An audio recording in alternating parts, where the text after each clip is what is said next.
మంచి పాటను విందాం. అందరి పక్షంగా ఎవరైనా ఒకరు పాట పాడి దేవుని నామాన్ని స్తుతించి మహిమపరచమని మనం చేసుకుంటున్నాం. వందనాలు సార్.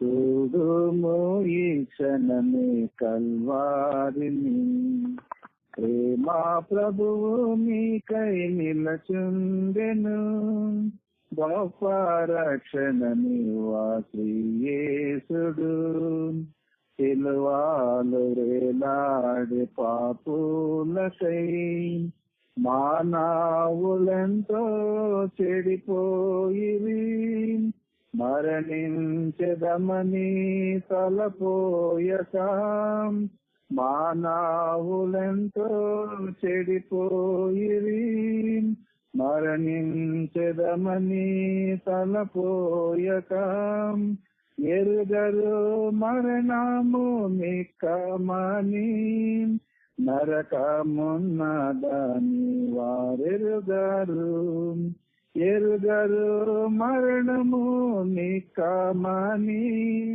నరకమున్నదని వారెరుగరు. చూడుము ఈ క్షణమే కల్వారిని, ప్రేమా ప్రభు నీకై నిలచుండెను, గొప్ప రక్షణ నీవా యేసుడు, సిలువలో వేలాడే పాపులకై.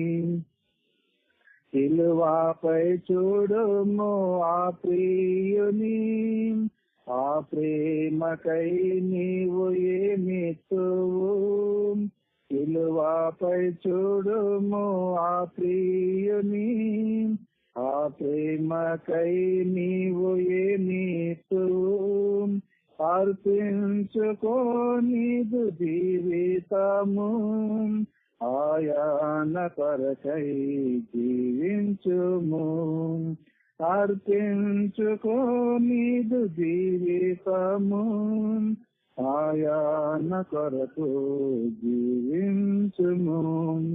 చూడుము ఈ క్షణము కల్వారిని, ప్రేమా ప్రభువు నీకై నిలచుండెను, గొప్ప రక్షణ నీవా యేసుడు, సిలువలో వేలాడే పాపులకై, సిలువలో వేలాడే పాపులకై.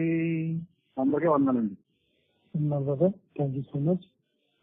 ప్రజల నుంచి చక్కని పాట పాడి వినిపించిన ప్రసాద్ గారికి వందనాలు తెలియజేసుకుంటూ, మరి ఈ సాయంకాలపు వాక్యంలోనికి దేవుని ఆత్మ సాయంతో మనల్ని అందరినీ నడిపించడానికి దేవుడు ఈ దినాన్ని మనకు అనుగ్రహించినటువంటి దైవదాసులు దేవప్రసాద్ గారు ప్రార్థన చేసి మనల్ని వాక్యాన్ని నడిపిస్తారు. వందనాలండి. ప్రార్థన చేసి కార్యక్రమాన్ని కొనసాగించండి. సాయంకాల దినమున దేవుని యొక్క సహవాసాన్ని కూడి వచ్చిన ప్రియులైన దేవునికులందరికీ నా యొక్క శుభాబంధనాలు తెలియజేస్తూ దేవుని సహాయం నిమిత్తం చిన్నమాట ప్రార్థన చేస్తున్నామండి. పరిశుద్ధుడు అయిన మా ప్రియ పరలోకపు తండ్రి, మహిమగల మా రాజా, నిత్య సింహాసనం ఆశ్రయించండి. ఈ ప్రియమైన మమ్ములను మీ కృపల్లో భద్రపరుస్తూ ఆయుష్నిస్తూ ఆరోగ్యాన్నిస్తూ ఉదయం మీతో సహవాసం మొదలుకొని సాయంకాలం కూడా మీతో సహవాసం చేయడానికి మమ్మల్ని అందరినీ కూడా సజీవ లెక్కలో ఉంచి భవిష్యత్తుల సహవాసంలోనైనా నిన్న విలువైన మాటలతో మమ్మల్ని హెచ్చరించడానికి బలపరచడానికి ఈ విధంగా మమ్మల్ని సమకూర్చిన మీ ప్రేమకి స్థితిలో స్తోత్రాలండి. ఒక వాక్యం మీద గౌరవంతో వాళ్ళ ఉన్న లోపాలను సరి చేసుకున్నట్టు మీరున్న లోకానికి రావడానికి మీ బిడ్డలు ప్రయాసపడుతున్నట ఏవైతే పరలోకానికి ఆటంకంగా ఉన్నాయో అవన్నీ కూడా మీ బిడ్డలు వాక్యపు వెలుగులో సరి చేసుకుంటూ మీరున్న లోకం చేరేంత వరకు మీ చిత్తమైతే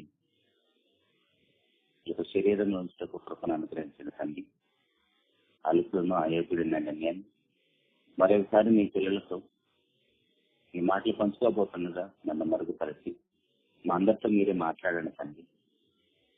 మా ఆత్మలకు ఏ మాటలు అయితే అవసరమో మా శరీరాన్ని సజీవ యాగంగా మీ పనిలో ఎలా ఖర్చు చేయాలి మా అందరితో మీరు మాట్లాడమని ఈ కార్యక్రమం అంతా మీ నామానికి మహిమకరంగా, ఆత్మ రక్షకరంగా, మీ మీరే జీవించి ఫలించకేమని పరిశుద్ధుడు ఇంకా ప్రియకుమారుడైన ప్రభువైన యేసుక్రీస్తు వారి నామములో ప్రార్థించి అడిగి వేడుకుంటున్నాము తండ్రి. ఆమేన్.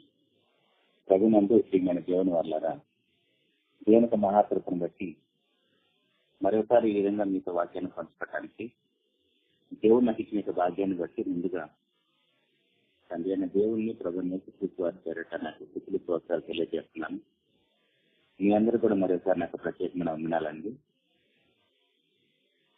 దేవుడు పోయిన వారం మనందరికీ అవకాశం ఇచ్చినప్పుడు ఒక విషయాన్ని విన్నాను. అదేంటంటే, దేవుడు జతపరిచిన వాటిని ఎవరు వేరుపరచకూడదు. దేవుడు జతపరిచిన వాటిని ఎవరు వేరుపరచకూడదు అనే విషయాన్ని విన్నాం. వాటిలో ఏ ఏ విషయాలు విన్నామంటే, స్త్రీ పురుషులను దేవుడు ఏకం చేశాడు, ఏక శరీరంలో చేశాడు, వాళ్ళు ఎవరిని ఎవరు వేరు చేయకూడదు అనేది, భయము భక్తి అనే దాన్ని దేవుడు జత చేయించాడు, దాన్ని ఎవరు వేరు చేయకూడదని. ఇలా కొన్ని విషయాలను మనము ఉన్న కొద్దిపాటి సమయంలో విన్నాము. ఈ రోజు కూడా ఒక మంచి విషయాన్ని నేర్చుకునే ప్రయత్నం చేద్దామండి. అదేంటంటే విశ్వాసము క్రియలు. విశ్వాసము క్రియలను కూడా దేవుడు జతపరిచి ఇచ్చాడు. విశ్వాసము క్రియలను కూడా దేవుడు జతపరిచి ఇచ్చాడు. ఈ రెండింటిలో ఏది లేకపోయినా సరే మనము దేవునికి అనుకూలంగా దేవుడు చెప్పినట్లుగా బ్రతకలేమని ఒకసారి వాక్యపు వెలుగులో మన జీవితాలను పరిశీలన చేసుకుందాం. విశ్వాసము క్రియలు. విశ్వాసం అంటే మనందరికీ తెలుసు అయినప్పటికీ కూడా ఒకసారి ఆధారం చూద్దామండి. హెబ్రీయులకు రాసిన పత్రిక 11వ అధ్యాయము 1వ వచనంలో, హెబ్రీయులకు రాసిన పత్రిక 11వ అధ్యాయం 1వ వచనంలో, విశ్వాసం అన్నది నిరీక్షింపబడు వాటి యొక్క నిజ స్వరూపమును అదృశ్యమైన గుణముటకు రుజువునై ఉన్నది. విశ్వాసం అనేది నిరీక్షించబడు వాటి యొక్క నిజ స్వరూపం, అదృశ్యమైనవి ఉన్నవి నమ్మటమే విశ్వాసం. ఏవేది అదృశ్యమైనవో, దేనికోసం మనం నిరీక్షణ కలిగి ఉన్నామో ఒకసారి మనం ఆలోచన చేస్తే, దేవుడు మన కంటికి కనిపించడు, పరిశుద్ధాత్ముడు కనిపించడు, ప్రభువైన యేసుక్రీస్తు వారు కనిపించడు, పరలోకం కనిపించదు, నరకం కనిపించదు, దెయ్యం కనిపించదు. కానీ అవన్నీ కూడా ఉండేయని నమ్మటమే విశ్వాసం. మన నిరీక్షణ అంతా కూడా దేవుడు మన కోసం స్వాస్థ్యంగా ఉంచిన ఆ మహిమలోకంలో అడుగు పెట్టటమే. ప్రభువారు సెకండ్ కమింగ్ వచ్చినప్పుడు లేదా మనం చనిపోయినప్పుడు ఆ మహిమలోకంలో అడుగు పెడతామనేది మన యొక్క నిరీక్షణ, క్రైస్తవుల యొక్క నిరీక్షణ. క్రైస్తవానికి ఆధారమే మన విశ్వాసం. మనం నిజంగా విశ్వాసులుగా బ్రతుకుతున్నామా లేదా నామకార్థ క్రైస్తవులుగా బ్రతుకుతున్నాం అనేది మనల్ని మనమే ఒకసారి వాక్యపు వెలుగులో పరిశీలన చేసుకుంటే అర్థమవుతుందండి. ఎందుకంటే పరిమితంగా క్రైస్తవ సమాజం, దేవుని పిల్లలు అనుకుంటున్న వారే ఎలా మారిపోతున్నారో రోజు రోజు మనం చూస్తుంటే సోషల్ మీడియాలో కానీ, మన కుటుంబాల్లో కానీ, మన బంధువుల స్నేహితుల మధ్యలో కానీ వారి జీవితాలను మనం చూస్తున్నప్పుడు, దగ్గరగా పరిశీలన చేస్తున్నప్పుడు, ఏంటి వీళ్ళు ఇలా మారిపోతున్నారు, ఎందుకు ఇలా చేస్తున్నారని ప్రశ్నార్థకంగా వారి జీవితాలు మనకు కనబడుతూ ఉన్నాయి. మరి అలాంటప్పుడు మనము ఎలాంటి విశ్వాసులము, పైకి భక్తి కలిగిన వారి వల్లే బ్రతుకుతున్నామా లేదా హృదయ అంతరంగాలు ఎరిగిన వాడు మన దేవుడు, మన తండ్రి అని ఆయన మీద విశ్వాసంతో బ్రతుకుతున్నామా లేదని పరిశీలన చేసుకోవాలి. భూలోకానికి మనం ఒంటరిగా వచ్చాం, మరలా ఒంటరిగానే వెళ్ళాలి. లోకంలో ఉన్నంత కాలం మనకి ఏదో ఒక బంధంతో దేవుడు ముడిపెట్టాడు. భర్త అయినా, భార్య అయినా, తల్లిదండ్రులైనా, పిల్లలైనా, బంధువులైన, స్నేహితులైనా, ఇవన్నీ కూడా మనకి బంధాలు సమాజం వరకే సంబంధం. కానీ ఇవన్నీ కూడా ఏదో ఒక రోజు మనం విడిచి వెళ్ళిపోతాం. అయితే శాశ్వత బంధం అది దేవుళ్ళలో నుంచి మనం వచ్చాము, దేవుళ్ళని భాగం మనం. ఆ బంధం ఈ లోకంలోనూ చనిపోయిన తర్వాత పరలోకంలో కూడా శాశ్వతంగా ఉండేది. సో దాని విషయంలో మనకి చాలా నిర్లక్ష్య భావం ఉంటుంది. ఎంత నిర్లక్ష్యం అంటే, దేవుని మాటలు వినాలన్నా, దేవుని సన్నిధికి వెళ్ళాలన్నా, దేవునితో మాట్లాడాలన్నా, ప్రార్థన చేయాలన్నా, మనకు జీవఫలంతో దేవుణ్ణి గానం చేయాలన్నా కూడా మనకి టైం దొరకని పరిస్థితి. నిజంగా దేవునిగా మనము దేవునిగా అర్థం చేసుకుంటే, దేవుడంటే ఎంత గొప్పవాడో, ఎంత శక్తి సామర్థ్యంలో కలిగిన వాడో నిజంగా మనకు తెలిస్తే, మనకు అర్థమైతే, ఆ విషయాన్ని మనం గ్రహిస్తే, దేవుని స్థానం మన హృదయంలో మొదటి స్థానం అయితే మన జీవితాలు లోకానికి మాదిరిగా కనబడతాయి. కానీ సమాజమే మనల్ని ప్రశ్నిస్తున్న స్థాయిలో మనం బ్రతుకుతున్నామంటే మనకి దేవుడి గురించి తెలిసే కానీ దేవునిగా మహిమపరచలేని పరిస్థితి మనది. దేవుని గురించి మనకు తెలుసు అంతే, కానీ ఆ దేవుణ్ణి మాత్రం దేవునిగా మహిమపరచలేదు. దానికోసమే ఇలాంటి విషయాలు మనం వినాల్సి వస్తుంది. మన ప్రభువారు కానీ, అపోస్తలు కానీ, బైబిల్లో భక్తులందరూ కూడా వారున్న తరంలో సమాజానికి ఎలా రోల్ మోడల్, వారు వెళ్ళిపోయిన తర్వాత కూడా వారే రోల్ మోడల్ గా బ్రతుకుతున్నారు. వారి తదనంతరం ఆ క్రీస్తును ధరించుకున్న మనమే లోకానికి మాదిరి. కానీ మనలో అలాంటి విశ్వాసం కానీ, అటు నీతి క్రియలు కానీ ఏవి కనబడవు. నిజంగా మనం విశ్వాసులం అయ్యుంటే విశ్వాసము వెంటనే నీతి క్రియలు కూడా జరిగిస్తూనే ఉంటాం. కానీ మన పరిస్థితులు ఎలా ఉంటాయంటే, విశ్వాసులమే కానీ దేవుని పని ఏది చెయ్యం, విశ్వాసులమే కానీ ఎవరికి సహాయం చేయం, విశ్వాసులమే కానీ ఎవరిని పరామర్శించం, విశ్వాసులమే కానీ ఎవరిని ప్రేమించడం. కానీ మనం కూడా విశ్వాసం అనుకుంటే ఎలాగండి? నిజంగా మనలో విశ్వాసం అనేది ఉండి ఉంటే, ఇది బైబిల్లో చెప్పిన విశ్వాసం, అబ్రహాం గారికి ఉన్న విశ్వాసం, ప్రభు యేసుక్రీస్తు వారు నేను సెకండ్ కమింగ్ భూమి మీదకి వచ్చినప్పుడు ఆ విశ్వాసాన్ని కనుగొంటానని ఆయన ప్రశ్న వేసిన సందర్భం మనకు తెలుసు కదా. ఆ విశ్వాసం నిజంగా మనలో ఉంటే ఈ క్రియలని ఆటోమేటిక్ గా ఎవరు చెప్పకుండానే చేస్తాం. దాని గురించే యాకోబు పత్రిక 2వ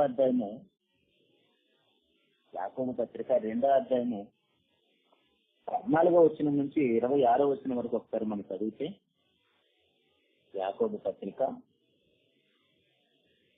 2వ అధ్యాయము 14వ వచనం నుంచి 26 వరకు, నా సహోదరులారా, క్రియలు లేనప్పుడు ఎవడైనాను తనకు విశ్వాసము కలదని చెప్పిన ఎడల ఏమి ప్రయోజనము? అటు విశ్వాసం అతన్ని రక్షింపగలదా? సహోదరుడైనను సహోదరుడు అయినను దిగంబరులై ఆనాటికి భోజనం లేక ఉన్నప్పుడు మీలో ఎవడైనను శరీరముకు కావలసిన వాటిని ఇయ్యక సమాధానంగా వెళ్ళుడి, చలి కాచుకొనిడి, తృప్తి పొందుడని చెప్పిన ఎడల ఏమి ప్రయోజనము? అలాగే విశ్వాసము క్రియలు లేనిదైతే అది ఒంటిగా ఉండి మృతమైనదగును. అయితే ఒకడు నీకు విశ్వాసమున్నది, నాకు క్రియలున్నవి, క్రియలు లేకుండా నీ విశ్వాసం నాకు కనపరచును, నేను నా క్రియల చేత నా విశ్వాసం నీకు కనపరుచునని చెప్పిన. దేవుడు ఒక్కడే అని నీవు నమ్ముతున్నావు, అలాగ నమ్ముట మంచిదే. దెయ్యములను నమ్మి వణుకుతున్నవి వ్యర్థుగా, క్రియలు లేని విశ్వాసము నిష్ఫలమైనదని తెలుసుకొని కోరుచున్నావా? మన పితరుడైన అబ్రహాము తన కుమారుడైన ఇస్సాకును బలిపీఠం మీద అర్పించినప్పుడు అతడు క్రియల వలన నీతిమంతుడైన తీర్పు పొందలేదా? విశ్వాసం అతని క్రియలతో కూడి కార్యసిద్ధి కలుగుజేయనని, క్రియల మూలముగా అతని విశ్వాసము పరిపూర్ణమైనదని గ్రహించుచున్నావు కాదా? కాబట్టి అబ్రహాము దేవుని నమ్మని, అది అతనికి నీతిగా ఎంచబడును అనే లేఖనము నెరవేర్చబడును. మరియు దేవుని స్నేహితుడని అతనికి పేరు కలిగను. మనుషుడు విశ్వాస మూలమున మాత్రము కాక క్రియల మూలమునను నీతిమంతుడని ఎంచబడినని మీరు దీనివల్ల గ్రహించితిరి. అటువలనే రాహాబును వేసి కూడా దూతలను చేర్చుకుని వేరొక మార్గమున వారిని వెలుపలికి పంపివేసినప్పుడు క్రియల మూలంగా నీతిమంతురాలై ఎంచబడిన కదా. ప్రాణం లేని శరీరం ఎలాగో మృతమో అలాగే క్రియలు లేని విశ్వాసము మృతము. మనం విశ్వాసులుగా క్రియలు కలిగి దేవుని మహిమపరచాలని యాకోబు గారు ఎంత పెద్ద స్టేట్మెంట్ సంఘానికి రాస్తున్నాడో చూడండి. ఇది కేవలము మొదటి అధ్యాయం మొదటి వచనం చూస్తే ఆ 12 గోత్రాల వారికి సంబంధించిన మాటే కాదు, ఈ రోజు సంఘంలో చేర్చబడిన మన అందరికి కూడా సంబంధించిన మాట. అది ప్రియ దేవుని సంఘమా, మనం ఏం ఆలోచించాలంటే ప్రాణం లేని శరీరం ఎలాగో మృతమో అలాగే క్రియలు లేని విశ్వాసము మృతము. మనందరికీ తెలుసు శవం ఎలా ఉంటుందో. మన కుటుంబాల్లోనూ మన బంధువులు స్నేహితుల మధ్య కూడా ఎంతో మంది మన మధ్య నుంచి వెళ్ళిపోయారు. ఆ శవాలను చూడటానికి వెళ్ళినప్పుడు నిజంగా మనము నేర్చుకోవాల్సిన ఎన్నో పాఠాలు మనకు అక్కడ కనబడుతూ ఉంటాయి. ఎవరు చెప్పకుండానే ఎన్నో పాఠాలు మనం నేర్చుకుంటాం. ఏదో ఒక రోజు నేను కూడా ఇలాంటి పరిస్థితులకు వెళ్ళిపోతాను. అయితే ఇక్కడున్న ఈ బాడీ అయితే ఇక్కడ ఉంది, ఈ బాడీ నడిపించిన ఆత్మ ఎక్కడికి వెళ్ళిపోయిందనే ఆలోచనలో పడతాము కూడా. అయితే ఇక్కడ మనం నేర్చుకోవాల్సిన విషయం ఏంటంటే ప్రాణం లేని శరీరం ఎలాగో మృతమో. ఎందుకంటే ప్రాణం లేకపోతే ఆ శరీరం మనకు ఎందుకు పనికిరాదు. ఇంట్లో నుంచి మనం తీసుకొచ్చేసి బయట పెట్టేస్తారు, బయట నుంచి బయటే శ్మశానానికి తీసుకెళ్లి అక్కడ వదిలేసి వస్తారు. అలాగనే మనకి విశ్వాసము లేకుండా క్రియలు లేకుండా కేవలం విశ్వాసం మాత్రమే ఉందంటే అది కూడా శవంతో సమానం. అసలు విశ్వాసము మనకు ఉంటే మనం విశ్వాసం అయితే క్రియలు లేకుండా ఉండలేం, క్రియలు చేయకుండా ఉండలేం. ఎందుకంటే ఆ వాక్యము ఆ విశ్వాసము మనలో ఏదో ఒకటి దేవుని కోసం చెయ్యాలని పరితపిస్తూ ఉంటుంది. దేవుని కోసం ఏమి చేయకుండా ఉండలేరు క్రైస్తవులు అయితే, విశ్వాసులు అయితే. ఎందుకంటే ప్రభు అయిన యేసుక్రీస్తు వారు కానీ, అపోస్తులు కానీ, తండ్రి అయిన దేవుడు కానీ వీళ్ళందరూ కూడా మన కోసం ఏదో ఒకటి చేస్తూనే ఉన్నారు. ఇప్పటికీ కూడా వాళ్ళు మన కోసం చేస్తున్నప్పుడు మన దేవుని కోసం ఏం చేయకుండా ఎలా ఉండగలుగుతామండి? వారు అప్పటి నుంచి ఇప్పటి వరకు మన కోసం చేస్తూనే ఉన్నారు. కానీ మనం మాత్రము దేవుని కోసం ఏమైనా చెయ్యాలంటే ఎంతో ఆలోచిస్తాం. యోహాను సువార్త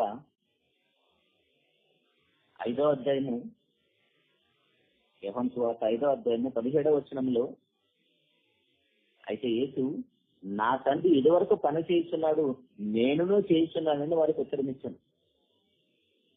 తండ్రి అయిన దేవుడు ప్రభు యేసుక్రీస్తు వారు అప్పటి నుంచి ఇప్పటికి కూడా పని చేస్తున్నారంటే ఏం పనులు చేస్తున్నారు? వారికంటూ సొంత పనులు అంటే ఏమైనా ఉన్నాయా? మన వల్లే ఏమీ ఉండవండి. ఒకవేళ వాళ్ళు చేస్తున్న పనులు ఏమైనా ఉన్నాయంటే అది కేవలం మీకోసం నా కోసం మాత్రమే. ఈ మహావిశ్వాన్ని కలిగించాడు దేవుడు. ఎవరి కోసం? మన కోసమే. ప్రభు యేసుక్రీస్తు వారు తన చివరి రక్తపొట్టు వరకు సిలువలో చిందించాడు. అది కూడా మన కోసమే, తన కోసం కాదు. అపోస్తులు అందరూ కూడా హతసాక్షులుగా ప్రాణాలు అర్పించారు. అది కూడా మన కోసమే.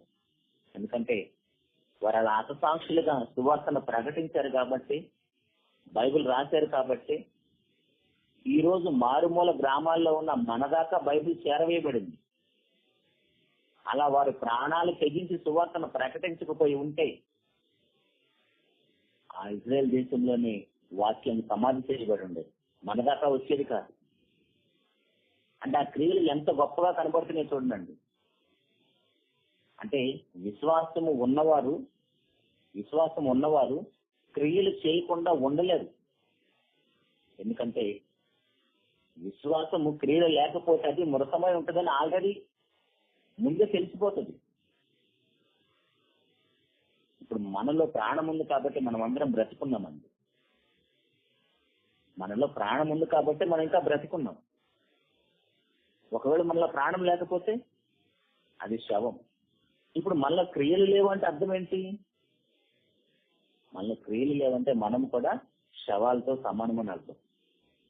అదే 26వ వచనంలో చెప్తుంది, ప్రాణం లేని శరీరం ఎలాగో మృతమో అలాగే క్రియలు లేని విశ్వాసమో మృతము. నేను విశ్వాసిని విశ్వాసురాలంటే ప్రయోజనం లేదు. దేవునికి మనం ఎలా కనపడతామంటే శవాల్లాగా కనపడతాం. జీవించుతున్నావు పేరు మాత్రం ఉండదుగా నీ మృతుడిగా అంటాడు. కాబట్టి ప్రియ దేవుని సంగమా, ఇక్కడ విశ్వాసంలో క్రియల గురించి మాట్లాడుతూ వెంటనే మధ్యలో ఒక సందర్భాన్ని తీసుకొచ్చాడండి. మీరు గమనించారో లేదో ఎంతో చదివినప్పుడు ఏంటంటే 19వ వచనంలో క్రియల గురించి విశ్వాసం గురించి మాట్లాడుతూ మధ్యలో దేవుని సందర్భం ఎందుకు వచ్చింది? ఇక్కడ 19వ వచనంలో దేవుడు ఒక్కడే అని నువ్వు నమ్ముతున్నావు, అలాగ నమ్ముతా మంచిదే, దెయ్యములను నమ్మి వణుకుతున్నవి. ఇక్కడ క్రియల గురించి విశ్వాసం గురించి మాట్లాడుతూ మధ్యలో దేవుని ప్రస్తావన ఎందుకు వచ్చింది? దేవుని ప్రస్తావన ఎందుకు వచ్చిందంటే నిజంగా దేవుని గురించి మనకు తెలుసుంటే ఆ దేవుని కోసం ఏదైనా చేస్తాం. ఆ దేవుని అడిగితే కాదనే మాట మన నోట రాదు. అది మనకు తెలియజేయటం కోసమే వెంటనే విశ్వాసులకు తండ్రి అబ్రహాం గారి ప్రస్తావన తీసుకొచ్చాడు. అబ్రహాం గారు మాత్రమే చెబితే మనకు అర్థం కాదేమోనని ఇంకొక ప్రస్తావన కూడా తీసుకొచ్చారు. అది రాహాబు గారి గురించి. ఏమండి, మనల్ని ఒప్పించటానికి, మనల్ని బలపరచడానికి ఎన్నెన్ని సందర్భాలు, ఎంతమంది జీవితాలను దేవుడు గ్రంథస్థం చేసి మన చేతిలో పెట్టాడో చూడండి. కానీ మనమేమో ఉదయం నిద్ర లేచిన దగ్గర నుంచి నా కుటుంబము, నా భర్త, నా భార్య, నా పిల్లలు అనుకుంటూ స్వార్థపరులుగా నా అనే అంటామే కానీ మనము అనే సందర్భాలు మనలో వినబడటం లేదు. ఒకే సంఘంలో ఉంటాము కానీ అక్కడ కూడా పక్షపాతం. మనం ఎలా విశ్వాసులమండి? మనం ఎలా క్రైస్తవులము? అపోస్తులు అందరూ కూడా మీరు పత్రికలు చదివితే పత్రిక ఎవరు రాసినా, ఎవరు వాక్యం చెబుతున్నా మేము, మాకు అని మాట్లాడుతూ ఉంటారు. అపోస్తులు అందరినీ కలుపుకొని, ఒకరు మాట్లాడుతున్నా సరే మిగిలిన అపోస్తులు అందరినీ కలుపుకొని మేము, మాకని ప్రస్తావిస్తూ ఉంటారు వాళ్ళు. కానీ మనమేమో ఒకే సంఘములో, ఒకే శరీరంలోని పాత్రలు చేయవేస్తాం, ఒకే రొట్టెలో చేయవేస్తాము, కానీ మనం వేరువేరుగా కనబడతాం. దరిద్రం ఏంటంటే సంఘాల్లో కులాలు కూడా ఉన్నాయి. సంఘాల్లో పేదవారు, ధనికులని అలాంటి భేదాలు కూడా కనబడుతున్నాయి. మామూలుగా స్త్రీ పురుషులనే భేదం చూస్తూ ఉంటాం. స్త్రీ పురుషులనే భేదం కంటే దారుణంగా కులాలు, ఇక డబ్బు గురించి ఇలాంటి ప్రస్తావన వస్తున్నప్పుడు మనం ఎలా క్రీస్తు ప్రభు యొక్క శరీరంలోని అవయవాలమండి? అవేవి మనకు గుర్తులేవు కాబట్టి ఇక్కడ దేవుణ్ణి కూడా మనము మర్చిపోయాం.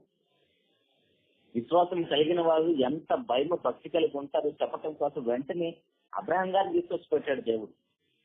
దెయ్యాలు కూడా నమ్మి వణుకుతున్నాయి, కానీ దెయ్యాలు దేవుని పని ఏమీ చేయలేవు. దేవుడు ఎంత గొప్పవాడు, ఎంత శక్తిమంతుడో దెయ్యానికి తెలుసు. ఆ దెయ్యానికి దేవుని పేరు వినపడగానే వణికిపోతుంది. యేసుప్రభుని చూసినప్పుడు కూడా తేనైన దెయ్యం కూడా అడలిపోయింది. అయ్యో నువ్వు అప్పుడే వచ్చేసావు, మా సమయం ఇంకా ఉంది కదా అని అల్లాడిపోయినాయి అక్కడ దెయ్యాలు. కానీ మనకేమో దేవుడు అంటే ఇంచింత భయం కూడా ఉండదు. బొద్దింకగా భయపడే మనం, కుక్కలకి, క్రూర మృగాలకి భయపడే మనం, సృష్టికర్త అయిన సర్వశక్తిమంతుడైన దేవునికి మాత్రం భయపడినట్టు నటిస్తాం. కానీ భయం అనేది ఉండదండి. నిజంగా భయం అనేది ఉంటే ఎలా ఉంటుందో చెప్పడం కోసమే అబ్రహాం గారిని తీసుకొచ్చి పెట్టాడు. అయితే అబ్రహాం గారి జీవితంలో మనం నేర్చుకోవాల్సిన ఆ యొక్క పాఠాలు, ఆ విశ్వాసము, ఆ యొక్క క్రియలు ఆలోచిస్తే మనం ఏ స్థాయిలో ఉన్నాం మనకు అర్థమవుతుందండి. అబ్రహాం గారి జీవితం క్రైస్తవులు అయిన నాటి నుంచి మనం వింటూనే ఉంటాం, చదువుతూనే ఉంటాం. కానీ విన్న ప్రతిసారి, చదివిన ప్రతిసారి ఏదో ఒక కొత్త సందర్భాన్ని దేవుడు మనకు జ్ఞాపకం చేస్తూనే ఉంటాడు. ఎందుకంటే నువ్వు కూడా ఆ తండ్రికి కుమారుడివి, కుమార్తె కావాలని. అబ్రహాం గారికి వచ్చిన పరీక్ష నిజంగా మన జీవితాలు ఎవరికి రాదండి. 75 సంవత్సరాలప్పుడు పిలిచి 25 సంవత్సరాలు పరీక్షించి 100 సంవత్సరాలప్పుడు కుమారుడిని ఇచ్చి ఆ కుమారుడిని నా కోసం దహన బలిగా ఇవ్వమన్నాడు. దహన బలిగా ఇవ్వమంటే అబ్రహాం గారు ఏమి ఆలోచించుకోకుండా కుమారుని బలి చేశాడండి. బలిచ్చాడని చదువుకుంటాం మనం. ఇప్పుడు యాకోబు పత్రికలో మనం అదే చూసాం. అంత విశ్వాసం ఏంటి? కుమారుని అడిగితే ఏం ఆలోచించుకోకుండా ఎందుకు ఇచ్చేశాడంటే అబ్రహాం గారికి ఉన్న విశ్వాసం ఏంటి ఒకసారి మనం చూస్తే రోమా పత్రిక 4వ అధ్యాయం 17వ వచనంలో అబ్రహాం గారికి ఉన్న విశ్వాసం ఎంత గొప్పదో ఆలోచిస్తే తాను విశ్వసించిన దేవుని ఎదుట, మనకు కూడా దేవుని ఎడల విశ్వాసం ఉందని చెప్పుకుంటాం. కానీ మన విశ్వాసము అబ్రహాం గారి విశ్వాసం ఒకసారి కంపేర్ చేసి చూస్తే తాను విశ్వసించిన దేవుని ఎదుట అనగా మృతులను సజీవులుగా చేయువాడును లేని వాటిని ఉన్నట్టుగా పిలిచివాడునైన దేవుని ఎదుట అతడు మన అందరికీ తండ్రి అయి ఉన్నాడు. ఏంటంటే అబ్రహాం గారికి ఉన్న విశ్వాసం లేని వాటిని ఉన్నట్టుగా పిలిచేంత శక్తి కలిగిన వాడు నా దేవుడు అని విశ్వసించాడండి. మృతులను సహితం సజీవులుగా చేయగలిగిన వాడు నా దేవుడు అని ఆయన విశ్వసించాడు. కాబట్టి తన ఏక కుమారుని అర్పించి మరలా పునరుద్ధానంగా అతను తిరిగి పొందాడని చెప్తున్నాడు. ఎపిలికి రాసిన పత్రిక 11వ అధ్యాయము 17వ వచనంలో, ఎపిలికి రాసిన పత్రిక 11వ అధ్యాయం 17వ వచనంలో అబ్రహాము పరిశోధించబడి విశ్వాసమును బట్టి ఇస్సాకును బలిగా అర్పించెను. ఎవడు ఆ వాగ్దానం సంతోషంతో అంగీకరించెను, ఇస్సాకు వలన అయినది నీ సంతానం అనబడును అని ఎవరితో చెప్పబడును. ఆ అబ్రహాము మృతులను సహితం లేపుటకు దేవుడు శక్తిమంతులను ఎంచిన వాడై తన ఏక కుమారుని అర్పించి ఉపమాన రీతిగా అతన్ని మరలా మృతుల్లో నుండి పొందాడని చెప్తున్నాడు. అని ఈ మాటలు మనం వినటానికి చాలా సింపుల్ గా కనబడతాయండి.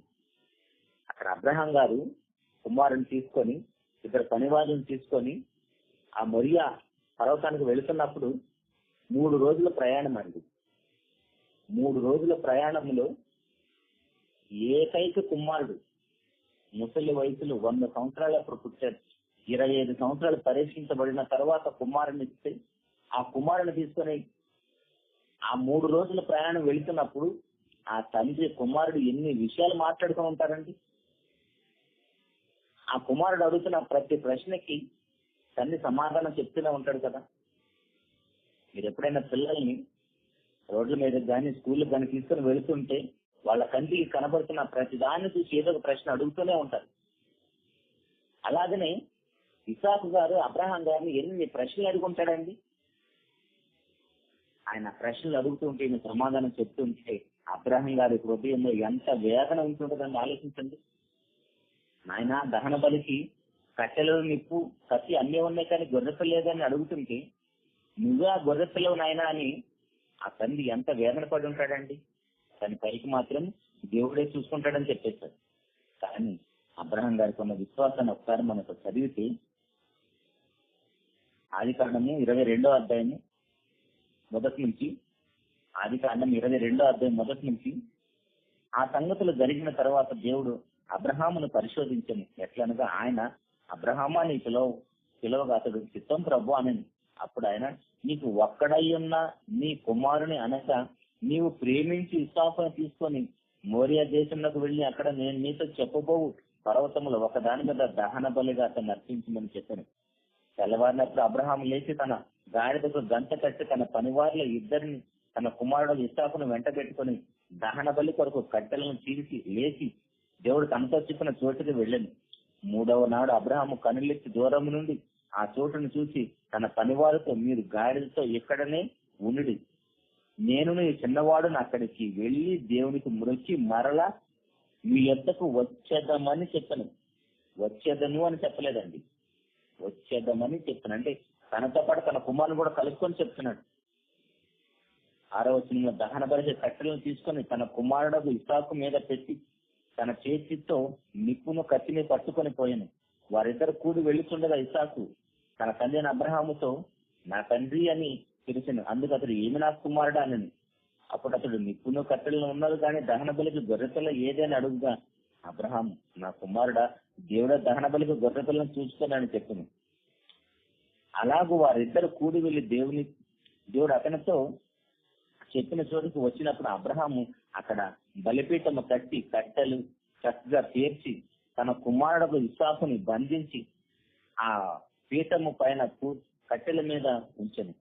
10వ వచనంలో అప్పుడు అబ్రహాము తన కుమారుని వధించుటకు తన చెయ్యి చాపి కట్టి పట్టుకొనగా యెహోవా దూత పరలోకం నుండి అబ్రహాము అబ్రహాము అని అతన్ని పిలిచెను.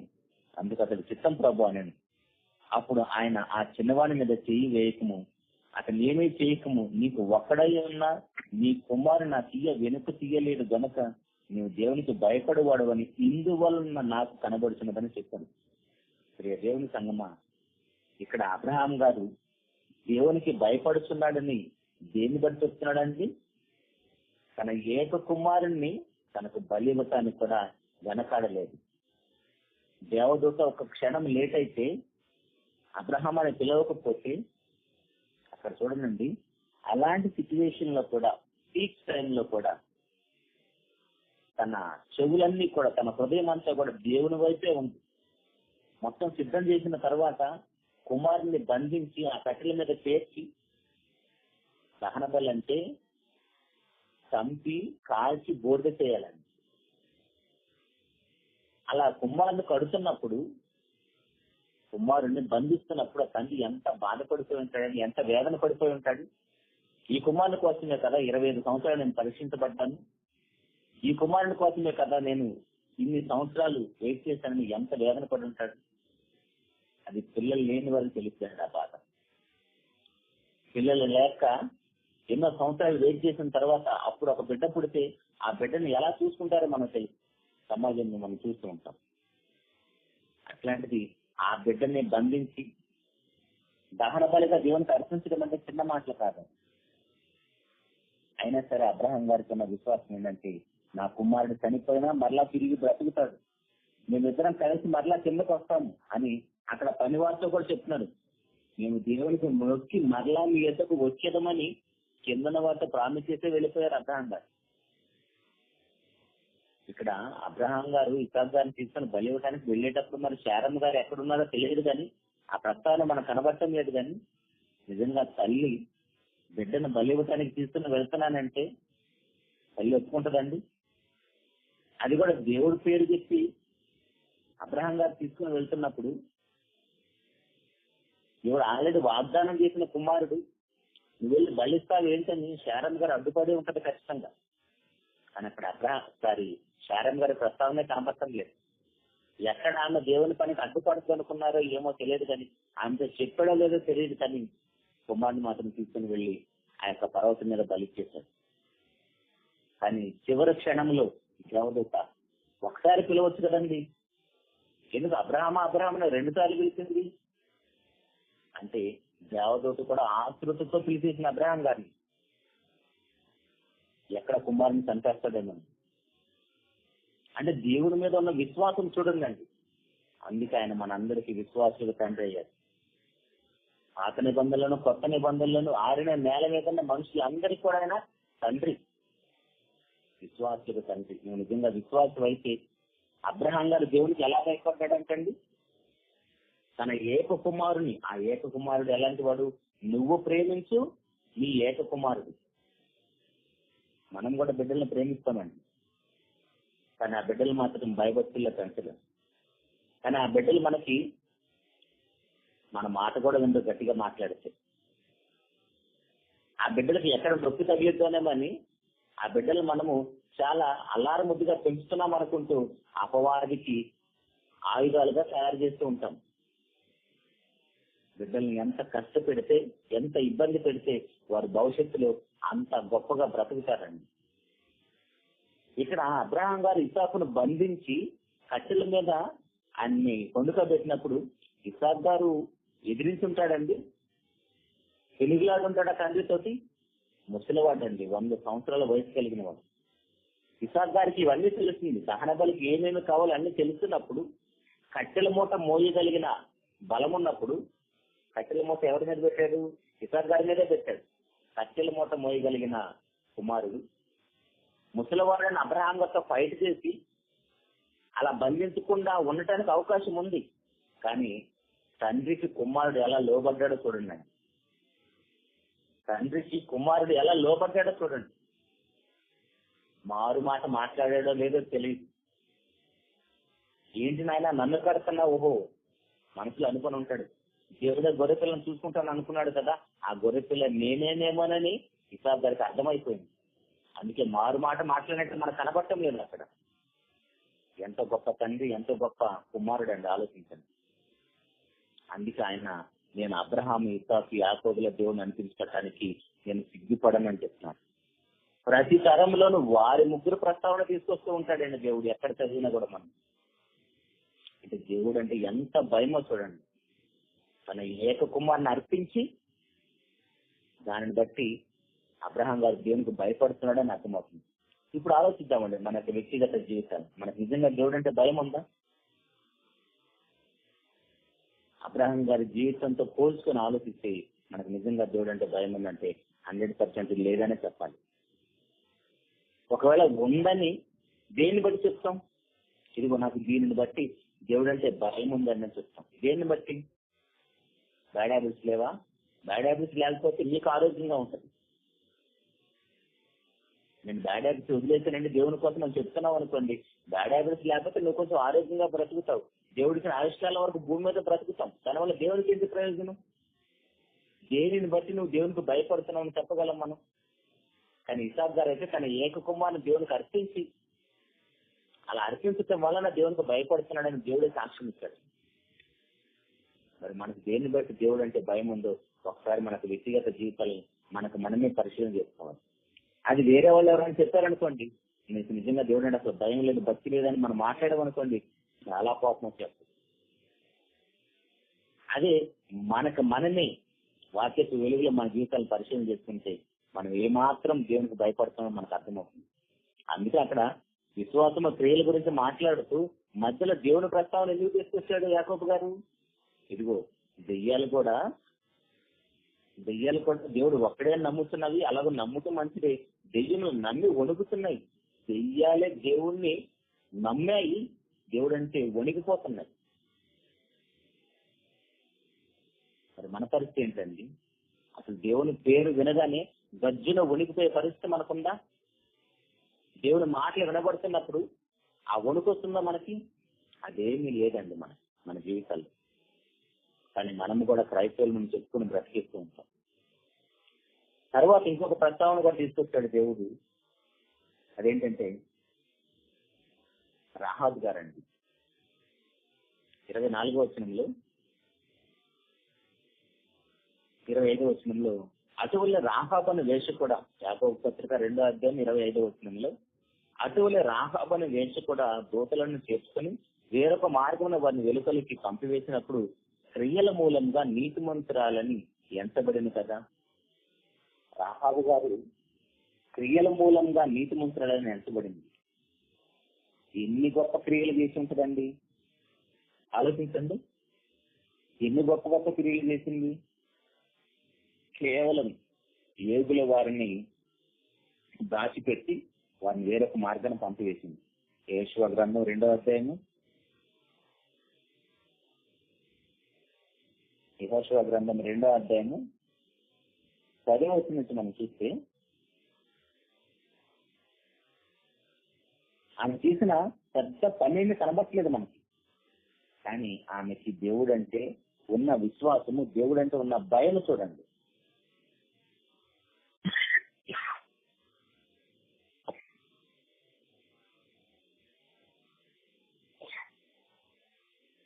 యెషయా గ్రంథం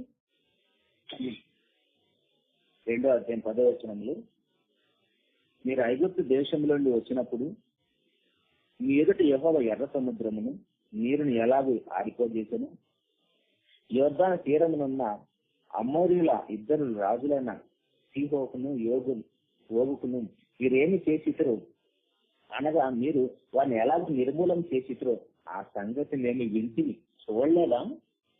జస్ట్ విన్నారంట అంతే. ఏంటి, ఎర్ర సముద్రాన్ని పాయలుగా చేయటం కానీ, ఆ 2 రాజులను ఓడించడం కానీ, వాళ్ళకి ఏం చేసిన ఆ మాటలు విన్నారంట. మేము వినినప్పుడు మా గుండెలు కరిగిపోయాను.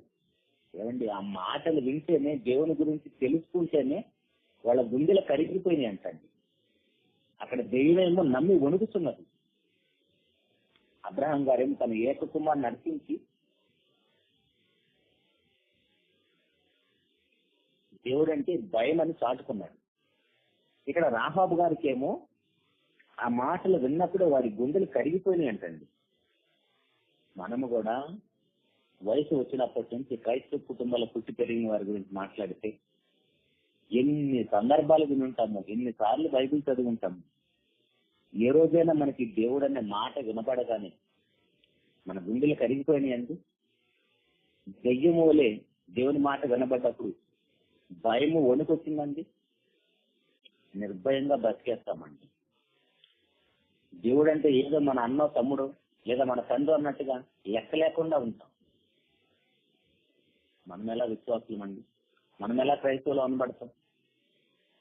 కానీ వీరంట ఎక్కడో దేవుడు ఏదో గొప్ప కార్యక్రమాలు చేస్తే ఆ మాటలు విన్నప్పుడే వారి గుండెలు కరిగిపోయినాయి అంటండి. మీ దేవుడని యెహోవా పైన ఆకాశం అందును క్రింద భూమి అందును దేవుడే. మీ ఎదుట ఎటు మనుషుని కన్నా ధైర్యం ఏమాత్రం ఉండదు. చూడండి, దేవుని గురించి ఆ మాటలు విన్నందుకే ఎంత గొప్ప సాక్ష్యం చెప్తుందో. పైన ఆకాశం ఉందే కానీ కింద భూమి ఉందే కానీ మీ దేవునికి మించిన దేవుడే లేడు. మీ దేవుని ఎదుట ఎట్టి మనుషుని కన్నా ధైర్యం ఏమాత్రం ఉండదని వచ్చిన వేగుల వారితో చెప్తుంది, ఈమె చెప్తుంది. నిజానికి వేగుల వారు కదా ఆమెకి చెప్పాలి దేవుని గురించి. కానీ వేగుల వారికి ఆయన రాహాబు గారే చెప్తున్నారు. ఎంత గొప్పగా ఉందో, విన్న మాటల పట్ల ఎంత భయము భక్తి ఉందో, ఎంత విశ్వాసం ఉంటుందో చూడండి. వెంటనే ఆమె మాట్లాడుతున్న మాట ఏం ప్రామిస్ చేసిందో అడుగుతుందో చూడండి. 12వ వచనంలో, నేను మీకు ఉపకారం చేసిన కనుక మీరును నా తండ్రి ఇంటికి ఉపకారం చేసి నాకు నిజమైన ఆనవాలు ఇచ్చి నా తండ్రియు నా తల్లియు నా అన్నదమ్ములను నా అక్కచెల్లెలను వారికి కలిగిన వారందరూ తావకుండా బ్రతకనిచ్చి రక్షించినట్లుగా దయచేసి యెహోవా తోడని ప్రమాణం చేయమని ఆమె వారితో ప్రమాణం చేయించుకుంటుందండి. అది యెహోవా తోడని. ఏమని? నేను మాత్రమే రక్షించబడితే సరిపోదు. రక్షణ అనేది ఎంత ఇంపార్టెంటో చూడండి. మన కుటుంబంలో భర్త రక్షించబడితే భార్యకి రక్షణ ఉండదు, భార్య రక్షించబడితే భర్తకు రక్షణ ఉండదు, తల్లిదండ్రులు రక్షించబడితే పిల్లలకు రక్షణ ఉండదు. ఒకవేళ పిల్లలు రక్షణలో ఉంటే, రక్షించబడి ఉంటే తల్లిదండ్రులకు రక్షణ ఉండదు. కానీ నిజమైన విశ్వాసి, దేవుడు అంటే భయం భక్తి కలిగిన వారు, నిజంగా దేవుడు సర్వశక్తిమంతుడని ఎరిగిన వారు, నాకు మాత్రమే కాదు రక్షణ, నా కుటుంబంలోని వారందరికీ, నా కుటుంబ సభ్యులతో పాటు వారి బంధువులకు కూడా రక్షణ కావాలని కోరుకుంటున్నారు. ఆమె ఎలా కోరుకుంటారు చూడండి. నా తండ్రికి తల్లికి, నా అన్నదమ్ములకి అక్క చెల్లెలకు, అన్నదమ్ములు అక్క చెల్లెలు అంటే మరి వారి పెళ్లిళ్ళు అవుతాయి కదా, వారి కుటుంబ సభ్యులకు కూడా రక్షణ కావాలని యెహోవా తోడని ప్రమాణం చేయించుకుంటుందండి. ఏంటి, భూమి మీద కావలసిన రక్షణ విషయంలో ఇంత బాధ్యత తీసుకుంది నిజంగా తల్లి. ఆమె చేస్తున్న పని సమాజంలో అసలు విలువలేని పని చేస్తున్నాను. కానీ ఆ తల్లి ఇంటిని మొత్తాన్ని ఎలా రక్షించుకుందో చూడండి. అలాంటి పని చేస్తున్న ఇంకొక స్త్రీ, సమరయ స్త్రీ, మన తల్లి ఊరినే రక్షణ చేసింది. ప్రభువారు నిజానికి ఊర్లోకి వెళ్ళి మీటింగ్ పెట్టేసి ఊరి మొత్తాన్ని మార్చేయచ్చు కదా. వీళ్ళ కోసం నేను ఎందుకంటే టైం అయితే చేసుకోవాలి, జస్ట్ ఆ సమరయ స్త్రీ కూర్చోబెట్టేసి 1 గంట వాకింగ్ చెప్తే చాలు, ఆమె ఊరి మొత్తాన్ని మార్చేస్తుంది. అంటే వాళ్ళకున్న విశ్వాసం చూడండి. సమరయ స్త్రీని ఒక్కదాన్ని మారితే ఊరు మొత్తం రక్షించబడిందంట. రాహాబు గారు ఒక్కరు విశ్వాసి అయితే కుటుంబ సభ్యులతో ఎవరైతే బంధం కలిగి ఉన్నారో వారందరూ కూడా రక్షించబడ్డారు. నువ్వు రక్షణలోకి వచ్చి ఎన్ని సంవత్సరాలు అయింది? నువ్వు రక్షించబడి ఎన్ని సంవత్సరాలు అయి ఉంటుంది? నీ ద్వారా ఒక్కరన్నా రక్షించబడ్డారా? నాశనానికి వెళ్లకుండా కాపాడబడి ఉన్నారా? అసలు నీకు రక్షణ ఉందా నిజంగా? అదే ప్రశ్న దేవుడు అడుగుతున్నాడండి రాత్రి సమయంలో. నీతో, నాతో, మనందరితో, వాక్యం వింటున్న వారందరితో దేవుడు మాట్లాడుతున్న మాట ఏంటంటే అసలు నీకు రక్షణ ఉందా? రక్షణ భాగ్యం ఉందా నీకు? నువ్వు రక్షించబడ్డావు అంటానికి రుజువు ఏంటి? విశ్వాసం అంటే కంటికి కనబడిందని విన్నాను కదా, అదృశ్యమైనదని విన్నాను కదా ప్రారంభంలోనే. ఇంటికి రక్షణ అనేది కూడా అదృశ్యమైందా? అదృశ్యమైందా? రక్షణ అనేది కూడా అదృశ్యమైంది, అది కంటికి కనపడదు. మరి నువ్వు రక్షించబడ్డావు అనడానికి రుజువేంటి? అది కూడా ప్రశ్నార్థమే మనకి.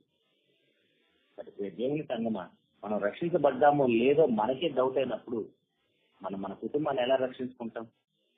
మన కుటుంబానికి మనం ఎలా మాదిరిగా ఉంటాం? మనం మాట చెబితే, మన వాక్యం చెబితే ఎవరు మారుతారు? లేదు మన మాట ఎవరు వినరా?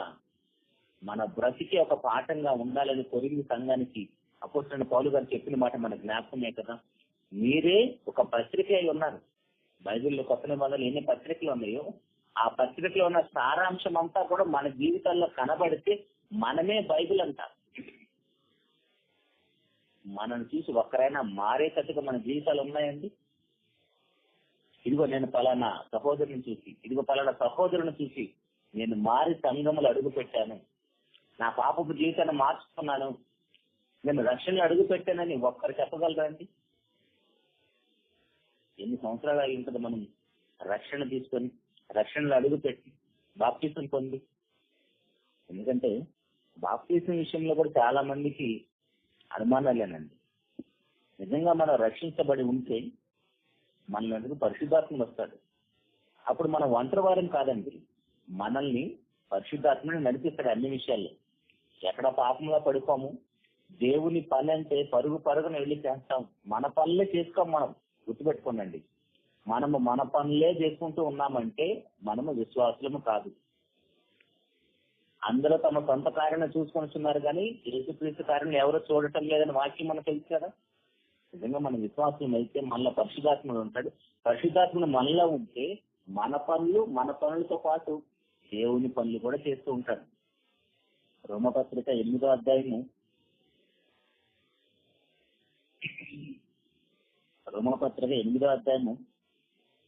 14వ వచనములో దేవుని ఆత్మ చేత ఎందరూ నడిపింపబడుతారో వారందరూ దేవుని కుమారులై ఉందురు.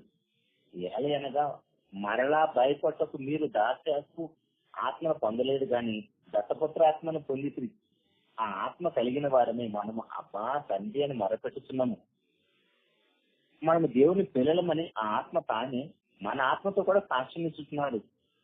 మనము పిల్లలమైతే వారసులము, అనగా దేవుని వారసులము. క్రీస్తు కూడా మహిమ పొందుటకు ఆయనతో శ్రమ పడిన ఎడల క్రీస్తుతోటి వారసులము. ఎప్పుడు వారసులం అవుతాం మనము? మనలోనికి పరిశుద్ధాత్ముడు వస్తే, పరిశుద్ధాత్ముడు మనల్ని నడిపిస్తుంటే, ఆ పరిశుద్ధాత్ముడు ఆ ఆత్మ మన ఆత్మతో కూడా దేవునికి మనమంతా కూడా వారసులమని చెబుతుంటే మనం ఎప్పుడు వారసులం అవుతామని కంక్లూజన్ లో కనబడుతుంది మనకి. క్రీస్తు తోటి మనం అందరం కూడా శ్రమ పడినప్పుడు, క్రీస్తు వరకు ఉన్న శ్రమలు ఏంటండి? దేనికోసం ఆయనకి శ్రమలు? మనలాగే ఏమైనా ఆర్థిక ఇబ్బందుల, అనారోగ్య సమస్యల, బంధువులు స్నేహితులతో గొడవల, అత్తమామలతో ఏమైనా గొడవలు ఉన్నాయా? ఆడపడుచులతో ఏమైనా గొడవలు ఉన్నాయా? లేదా పొరుగువారి కుటుంబాలతో మనకి ఏమైనా గొడవలు ఉన్నాయా? అలాంటి సమస్యలు ఏమైనా ఉన్నాయా యేసుప్రభు వారికి? అవేవి లేవండి. ఒకటి ఏంటంటే ప్రతి పాపిని రక్షించే పరలోకంలో చేర్చటమే. దానికోసం తన చివరి రక్త బొట్టు వరకు కూడా లోకంలో చిందించటం. అదేనండి ఆయనకున్న పెద్ద సమస్య. ఆయనలో పాపం ఉందా? లేదు.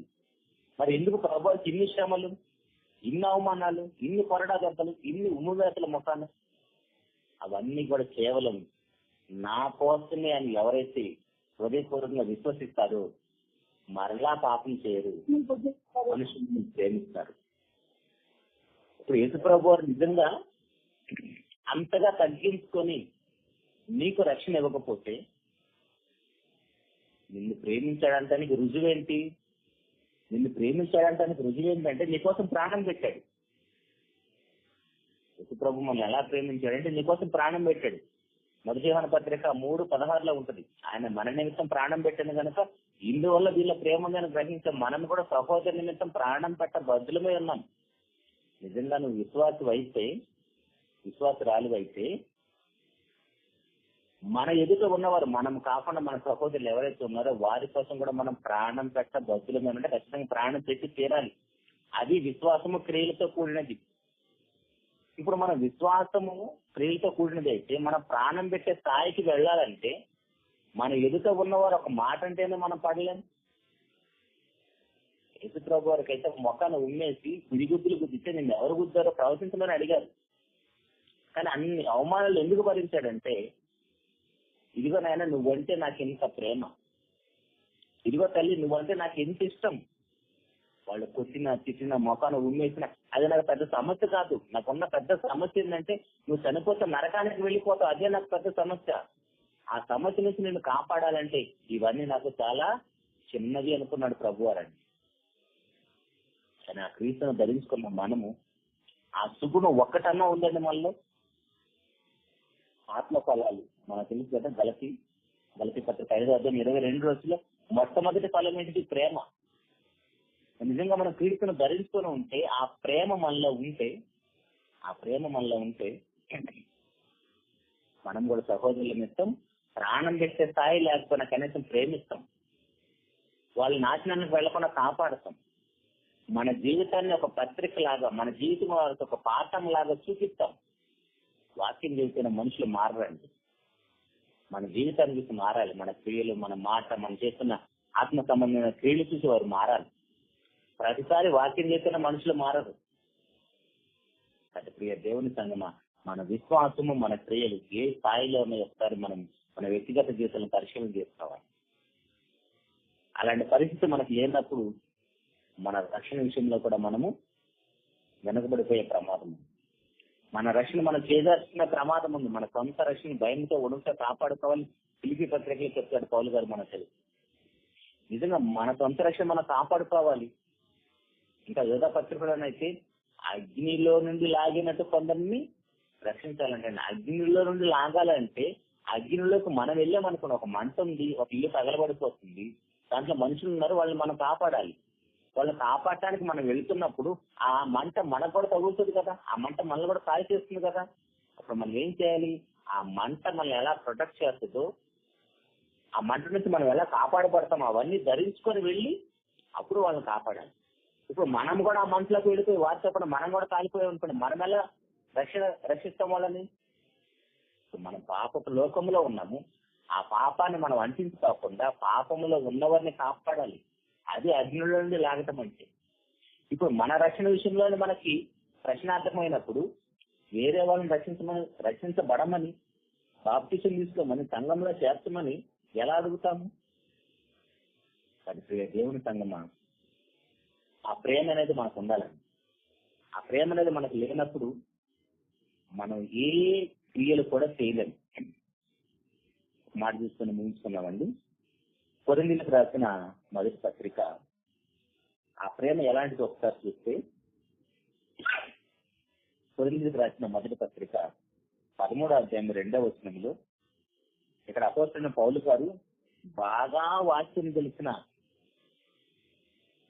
పరిపూర్ణైన వారికి తెలిసిన మాట ఏంటంటే, ప్రవచించు కృపావరము కలిగి మర్మములన్నీ జ్ఞానమంతయు ఎరిగిన వాడనైనను, కొండలను పెగిలింపగల పరిపూర్ణ విశ్వాసము గలవాడనైనను, ప్రేమ లేని వాడినైతే నేను వ్యర్థుడను. అండి, కొండలను కూడా పెగిలింపగలిగిన విశ్వాసం ఉందా?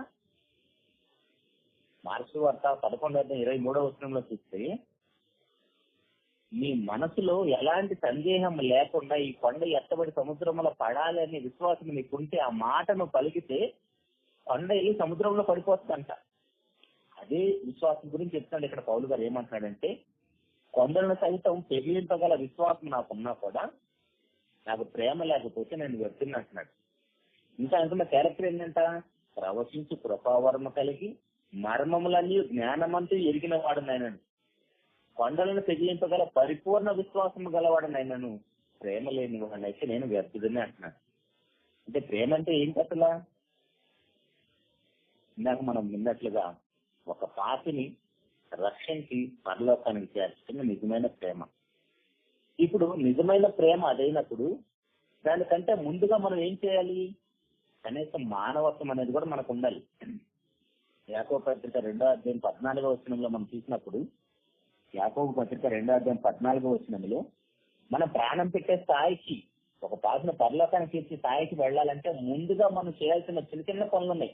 అవి కూడా చేయలేకపోతే ప్రాణం పెట్టే స్థాయికి ఎప్పుడు వెళ్తాము? నా సహోదరులారా, క్రియలు లేనప్పుడు ఎవడైనా తనకు విశ్వాసం కలదని చెప్పిన ఏమి ప్రయోజనము? అటు విశ్వాసం తను రక్షింపగలదా? సహోదరుని దిగంబరులే ఆనాటికి భోజనం లేక ఉన్నప్పుడు మీలో ఎవరైనా శరీరంకు కావలసిన వాటిని ఇయ్యక సమాధానంగా వెలుడు తల్లిపార్చుకుని తృప్తిపడని చెప్పిన ఏమి ప్రయోజనం? ఒకరికి బాగా ఆకలేస్తుందండి, అలాంటి పాటికి వెళ్ళండి, ఆహారం దొరికిందని చెప్తే ప్రయోజనమా? ఆహారం పెడితే ప్రయోజనమా? బాగా తెలియస్తుంది, దుప్పటి కొనుక్కునే స్తోమత లేదు, దుప్పటి లేదు, అవకాశం లేదు, నువ్వు దుప్పటిస్తే ప్రయోజనమా?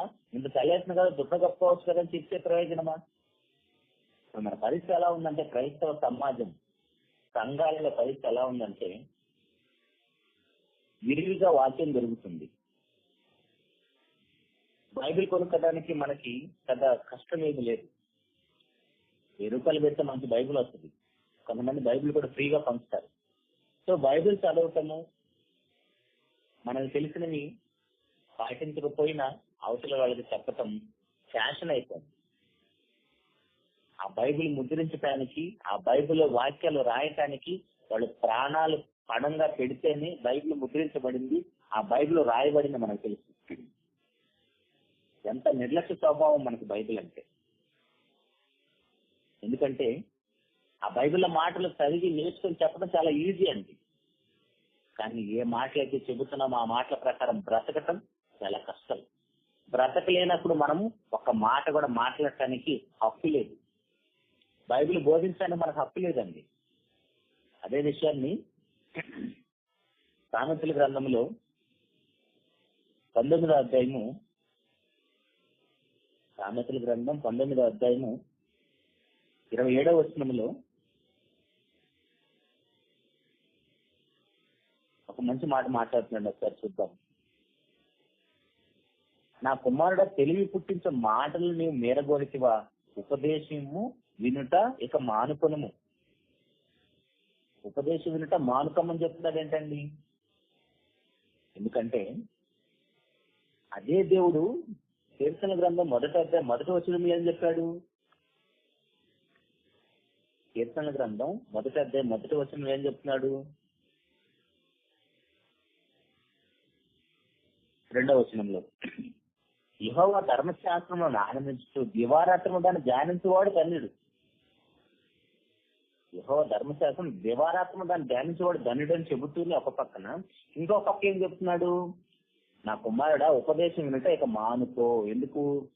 నువ్వు చెప్పిన దాని ప్రకారము బ్రతకటం లేదు, విన్నదాని ప్రకారం బ్రతకటం లేదు, కాబట్టి ఇక నువ్వు ఉపదేశించటం మానుకో. ఉపదేశం ఉంటే మానుకో, ఎందుకంటే నువ్వు చెప్పిన దాని ప్రకారం బ్రతకటం లేదు. విన్నదాని ప్రకారం బ్రతకనప్పుడు నీకు ఎంత వాక్యం చెప్పినా విన్నా ఉపయోగం లేదు.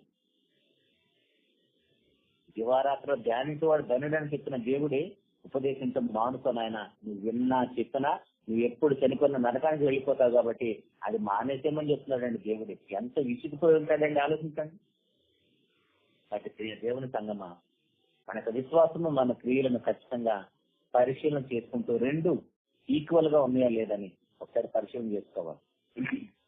ఎందుకంటే కేవలం వాక్యం మాత్రమే చెప్తే సరిపోదండి, మళ్ళీ మానవత్వం కూడా ఉండాలి. ఇక్కడ నరకానికి వెళ్లే వారి లిస్ట్ లో ఎడమవైపు ఉన్న వారి పరిస్థితి ఒకసారి మనం ఆలోచిస్తే, మత్తయి సువార్త 25వ అధ్యాయంలో మనకు తెలుసు కదా సందర్భం.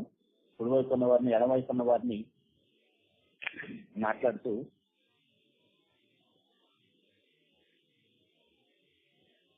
మత్తయి సువార్త 25వ అధ్యాయము 33వ వచనం నుంచి, తన కుడివైపు గొర్రెలను ఎడమవైపు మేకలను నిలబెట్టను. అప్పుడు రాజు తన కుడివైపు ఉన్న వారిని చూసి, నా తండ్రి చేత ఆశీర్వదింపబడిన వారిలాగా రండి, లోకం పుట్టినది మొదలుకొని మీ కొరకు సిద్ధపరచబడిన రాజ్యంలో స్వతంత్రించుకొనుడి. నేను ఆకలి కొంటి, మీరు నాకు భోజనం పెట్టింది, నేను దప్పుకుంటే నాకు దాహం ఇచ్చితిరి, నేను పరదేశంలో ఉంటుంది నన్ను చేసుకుంటుని, దిగంబరులో ఉంటుంది నాకు బట్టలు ఇచ్చి, రోజునైంది నన్ను చూడవచ్చితిరి, చెరసాల్లో ఉంటుంది నాకు నా ఎద్దకు వచ్చితిరని చెప్పొచ్చు. అందుకు వాళ్ళు ఏమంటున్నారు? నీతి మంతులు, ప్రభువా ఎప్పుడు నువ్వు ఆకలి కొని ఉంటుంది, ఎప్పుడు నీకు ఆహారం ఇచ్చేసి, ఎప్పుడు నువ్వు దప్పుకున్నావు, ఎప్పుడు నీకు బట్టలు ఇచ్చాము, ఎప్పుడు నువ్వు చెరకాల్లో ఉన్నావు, ఇవన్నీ అడుగుతుంది. అంటే చేసిన దాన్ని డబ్బా కొట్టుకోరండి వీళ్ళు ఎవరు కూడా. ఏదైతే నీతి క్రియలు చేశారో, ఏదైతే మనుషులకు హెల్ప్ చేశారో అవేవి వాళ్ళు పట్టించుకోరు, మర్చిపోరంట. అది దేవుడికి చేసేసాము, ఒక మానవత్వంతో ఒక మనిషి చేసేసాము మర్చిపోతారంట. కానీ ఇప్పుడు సోషల్ మీడియా వచ్చిన తర్వాత చిన్న యాపిల్ ఇచ్చినా సరే, చిన్న డ్రెస్ ఇచ్చినా సరే సోషల్ మీడియాలో పబ్లిసిటీ. మళ్ళీ కింద క్యాప్షన్ ఏం పెడతారు, ఇదిగో దీనిని చూసి అవతల వాళ్ళు ఇన్స్పిరేషన్ అవుతారని, ప్రేరేపించబడతారని ఈ విషయాన్ని మేము పోస్ట్ చేస్తామని చెప్తారు. అది దేవుడి సంగమా, లోకంలో ఎంతమంది ఆహారం లేక, బట్టలు లేక ఎన్ని ఇబ్బందులు పడుతుంటారో వాళ్ళందరూ కూడా మనం సహాయం చేస్తూ అప్పుడు రక్షణ సువార్తని వినిపిస్తే ఆ మాటలను బట్టి వాళ్ళు రక్షించబడతారు. కేవలం యేసు ప్రభు మాటలు మాత్రం బోధిస్తే వాళ్ళు రక్షించబడరండి.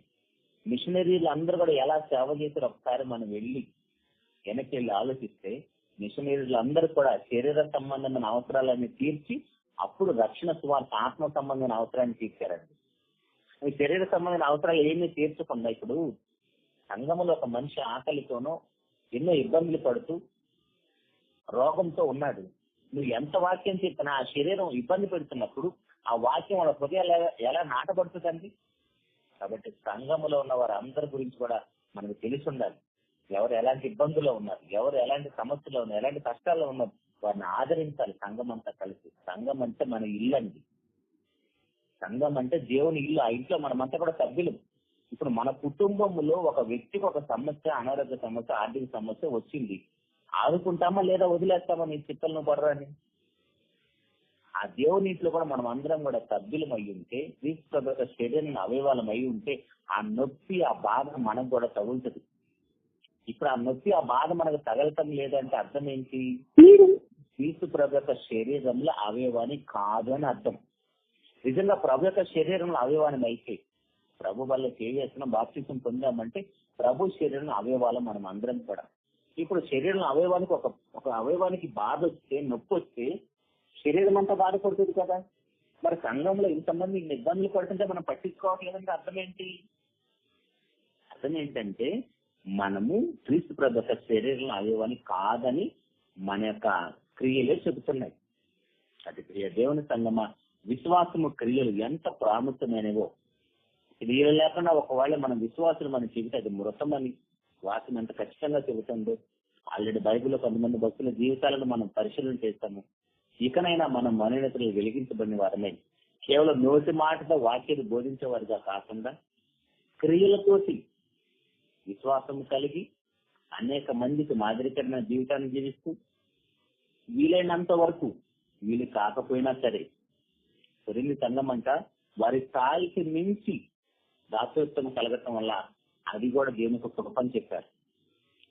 సో ఆ స్థాయిలో మనమంతా బ్రతికి క్రియల విశ్వాసం కలిగి మనందరం కూడా దేవుడు ఉన్న లోకానికి వెళ్ళాలని మనస్ఫూర్తిగా కోరుకుంటూ మాట ముగిస్తున్నానండి. నేను మాట ప్రార్థన చేస్తున్నా. మహోన్నతుడ, మహాపరిశుద్ధుడ, కృపగల మా నాయన మీకే స్తోత్రాలు తండ్రి. ఇంతవరకు మమ్మల్ని అందరినీ ప్రేమించి మీ కృపలో భద్రపరిచి ఎలాగైనా మేము విశ్వాసము క్రియలు కలిగి మీకు నచ్చినట్టుగా బ్రతకాలని బైబిల్ని భక్తుల జీవితాలను తండ్రి మాకు ఆదర్శంగా పెట్టి నిజంగా వారు ఎంత గొప్పగా మీకోసం పనిచేశారు. మీరు అడిగితే తన ఏక కుమారుని కూడా ఇవ్వటానికి వెనుకాడకుండా సహన బలి ఇవ్వటానికి సిద్ధపడ్డాడు. ఆ విశ్వాసుడు తండ్రి అయితే ఆ తండ్రికి మేము నిజంగా కుమారుని కుమార్తెలుగా బ్రతకాలంటే మా విశ్వాసం ఏ స్థాయిలో ఉండాలో పరీక్షించుకోమని మీరు మాతో మాట్లాడిన ప్రతి మాటను పట్టుకోవచ్చాం తండ్రి. నిజానికి ఎంతో వాక్యాన్ని వింటున్నాం, ప్రకటిస్తున్నాం, కానీ తన దగ్గరగా మా జీవితాలు మీకు కనబడటం లేదు, సమాజానికి, సంఘానికి, కుటుంబానికి కూడా కనబడటం లేదు తండ్రి. లేకపోతే మమ్మల్ని క్షమించండి ఆయన. ఇకనైనా తండ్రి మేము మార్పు చెంది క్రీస్తు స్వరూపం యొక్క మార్పులోకి మార్చబట్ట కృపను అనుగ్రహించండి. ఆయన స్వరూపంలోకి మార్చబడేంత వరకు మీ చిత్తమైతే ఆయుష్ను, ఆరోగ్యాన్ని ఇవ్వండి, శరీరంలో ఉంచండి తండ్రి. మేమందరం కూడా క్రీస్తు స్వరూపంలోకి మార్చబడిన తర్వాత మీ చిత్తమైతే మా అందరూ కూడా మరణాన్ని ప్రసాదించండి తండ్రి. అలాంటి స్వరూపం మాలో లేకపోతేనైనా మేము నాశనానికి వెళ్ళిపోతాం తండ్రి. అలాంటి పరిస్థితి ఇక వాక్యాన్ని మీ బిడ్డలు ఎవరికి రాకుండా నాకు రాకుండా కృపను అనుగ్రహించండి తండ్రి. దాని యొక్క కార్యక్రమం కోసం మీ బిడ్డలు ఎవరైతే ప్రత్యక్షంగా పరోక్షంగా ప్రయాసపడుతున్నారు వారికి రావాల్సిన పరిశ్రమను ఆశీర్వాదాలు అనుగ్రహించిన తండ్రి. వాక్యపు వెలుగులో వారి జీవితాలు కట్టుకుంటూ కృపను అనుగ్రహించండి తండ్రి. లోకంతో పోటీ పడుతూ లోకాశల్లో పడిపోయి తండ్రి అపవాది సులువుగా చిక్కులు పెట్టే తంత్రాల్లో పడిపోయి నాయన మీరంటే భయం లేకుండా భక్తి లేకుండా బ్రతుకుతున్నాం తండ్రి. లేక మిమ్మల్ని క్షమించమని మీ చిత్తమైతే ప్రభు అక్కడ ఆలస్యం ఇంకా శరీరాలంటే మరొకసారి ఇలా కలిసిన భాగ్యం అందరూ ప్రసాదించమని ఉదయం కూడా తండ్రి మీ యొక్క సన్నిధిలో మేమంతా నాకు దినాన్ని ప్రారంభించినప్పుడు అనుగ్రహించమని మొత్తం మహిమ ఘనత ప్రభావాలు మీకు ఆరోపిస్తూ మీకు ప్రియకుమారుడు మా పగునేసు క్రీస్తు వారి యొక్క నామమ్మని ప్రార్థించి అడిగి వేడుకుంటున్నాము తండ్రి. ఆమె అందరూ పొందనాలండి. Very much. పరలోకపు కనితండైన దేవుని ప్రేమ, లోకరక్షకుడైన క్రీస్తు వారి కృప, పరిశుద్ధాత్మని అన్ని నుంచి సహోదరం చేయవచ్చిన ప్రతి కుటుంబానికి సదాకాలం కూడా ఇది పరలోకపు తండ్రి కొరకు జీవిత చేయండి. ఆమె మిత్రులారా, మరి పాపం మీద ఎవరికన్నా సందేహాలు ఉంటే అడగమని కోరుతున్నాను. అన్నా, దేవుడు జతపరిచిన వాటిని వేరు చేయకూడదు. విశ్వాసము క్రియలు జతపరిచినవి. అందులో పార్ట్ 2లో ఈ క్రియల గురించి చెప్పారు. అవునవును. ఇప్పుడు జతపరిచిన వాటిని ఎవరు వేరు చేయకూడదు. బ్రాకెట్లు ఏంటంటే విశ్వాసము క్రియలు. పార్ట్ 2 దాంపత్య జీవితం అంటే దేవుడు జతపరిచిన దాన్ని మనుషులు వేరు చేయకూడదు పార్ట్ 2 అని చెప్పి కింద బ్రాకెట్ లో కాదన్న. ఫస్ట్ సారి చెప్పినప్పుడు దేవుడు జతపరిచిన వాటిని వేరు చేయకూడదని స్త్రీ పురుషుల గురించి మాట్లాడుకున్నాము, భయం భక్తి గురించి మాట్లాడుకున్నాము. అవును. ఇప్పుడేమో దేవుడు జతపరిచిన వాటిలోనే విశ్వాసము క్రియలు. సిన్సియర్ గా ఒక క్రీస్తు సైనికుడిగా నిలబడండి. పౌలు గారు సైనికుడిగా నిలబడ్డాడు, అంతవరకు నమ్మకంగా ఉంది చనిపోయాడు. కావండి అది స్థితిగతులను వెళ్ళడానికి ప్రయత్నించండి పిల్లలు. ఈసారి దేవాగ్రానికి వందనాలు తెలియజేసుకుంటూ సమాధానాన్ని పడకలు చేస్తుంది. దేవుడు మీ కుటుంబాన్ని జీవించండి.